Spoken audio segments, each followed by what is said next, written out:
एकची धर्म जगाला प्रेम अर्पावे. जगी जे हीन अतिपतिता. नमस्कार, मी श्रावस्ती प्रशांत येवले, राहणार खारघर, नवी मुंबई. श्यामची आई कथा वाचन उपक्रमाअंतर्गत कथा क्रमांक 6, थोर अश्रू. लहानपणापासून 2 वेळा स्नान करण्याची मला सवय लागली आहे. श्यामने सुरुवात केली. संध्याकाळी मी खेळव्यास जात असे. छापो पाणी, लंगडी, धावणे, लपंडाव, लक्ष्मणबाई, ताक दे, डेरा फुटला, मडके दे असे नाना प्रकारचे खेळ आम्ही खेळत असू. खेळ खेळून आलो म्हणजे मी आंघोळ करीत असे. आई मला पाणी तापवून ठेवीत असे. आई घंगाळात पाणी आणून देई व माझे अंग चोळून वगैरे देई. 2 वेळा स्नान करण्याची पद्धत फार चांगली. रात्री निजण्याचे आधी आंघोळ झालेली असली तर शरीर स्वच्छ, निर्मळ व हलके वाटते. निजावळाच्या आधी आपण प्रार्थना म्हणतो. हे मनाचे स्नान. शरीर व मन स्वच्छ असली म्हणजे झोप कशी गाढ येते. एके दिवशी मी नेहमीप्रमाणे खेळून घरी आलो. सदरा काढला, शेंडीला तेलाचे बोट लावले व धोंडीवर जाऊन बसलो. आंघोळीची एक मोठी धोंड होती. आंघोळीचे पाणी तोंडलीच्या वेलास जात होते.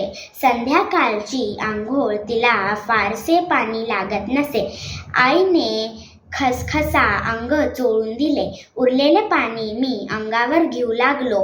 पाणी संपले व मी हाका मारू लागलो. आई, अंग पुस माझे.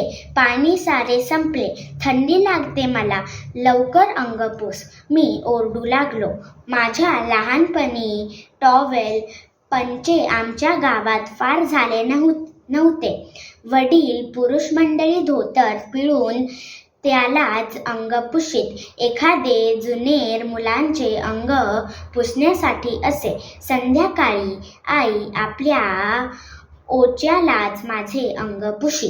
आई आली व तिने माझे अंग पुसले व म्हणाली, देवाची फुले काढ.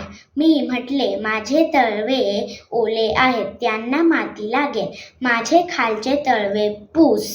तळवे रे ओले असले म्हणून काय झाले? कशाने पुसूते? आई म्हणाली, तुझे ओचे धोंडीवर पसर, त्यावर मी पाय ठेवीन.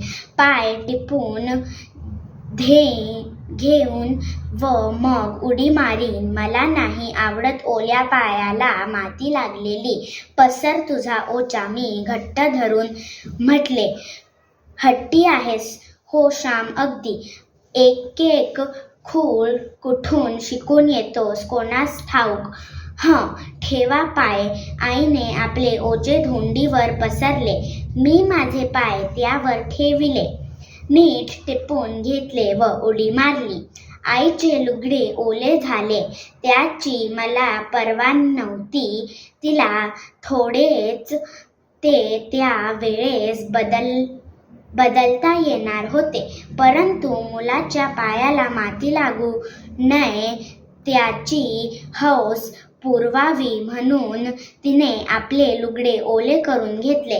ती मुलासाठी काय करणार नाही, काय सोसणार नाही, काय देणार नाही. मी घरात गेलो व देवाची फुले काढू लागलो. आई निरांजन घेऊन आली व म्हणाली, श्याम, पायाला घाण लागू नये म्हणून जपतोस, तसाच मनाला घाण लागू नये म्हणून जप हो. देवाला सांग शुद्ध बुद्धी दे म्हणून. गड्यांनो, किती गोड शब्द. आपली शरीरे व आपले कपडे यांना स्वच्छ राखण्यासाठी आपण किती धडपडतो, किती काळजी घेतो. कपडे स्वच्छ राहावे म्हणून धोबी आहेत. बूट स्वच्छ राहावे म्हणून बूटपुशे आहेत. अंगाला लावायला चंदनी साबण आहे. शरीरास व कपड्यास मळ लागू नये म्हणून साऱ्यांचे प्रयत्न आहेत, परंतु मनाला स्वच्छ राखण्याबद्दल आपण किती जपतो. देवळाला रंग देतो, परंतु देवाची वास्तुपुस्तही घेत नाही. मन मळले तर रडतो का कधी? आपले मन निर्मळ नाही म्हणून रडणारा भाग्यवान विरळा. ते थोर अश्रू या जगात दिसत नाहीत. कपडा नाही, अन्न नाही, परीक्षा नापास झाली, कोणी मेले तर येऊन सारे रडतात. या इतर सर्व गोष्टींसाठी अश्रूंचे हौद डोक्याजवळ भरलेले आहेत, परंतु मी अजून शुद्ध निष्पाप होत नाही म्हणून कोणी तळमळतो का? अजून माझे मन घाणेत बरबटलेले आहे असे मनात येऊन कितीकांस वाईट वाटते. मीराबाईने म्हटले आहे, असुरवन जल सिंचे प्रेमवेली बाई. अश्रूंचे पाणी घालून प्रेमाची ईश्वरी भक्तीची वेल मी वाढवली आहे. हा मीराबाईचा चरण मी कितीदा तरी गुणगुणत असतो. अश्रूंचे तुडुंब भरलेल्या हृदयातच भक्तीच्या कमळाचा जन्म होत असतो. धन्यवाद.